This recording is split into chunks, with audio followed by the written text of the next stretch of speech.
हे बघा, बाब अशी आहे की इथलं ते वातावरण निसर्गरम्य आहे, परंतु हा स्कायवॉक बनवल्यामुळे, काचेचं बनवल्यामुळे थोडंसं आकर्षण वाढलं.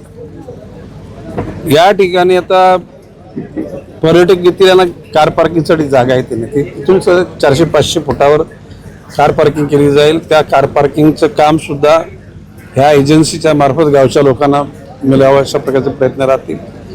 सरपंच महोदयांनी सांगितलं की आम्हाला उत्पन्न वाढलं पाहिजे, निश्चितपणे त्याच्यात आम्ही लक्ष घालू.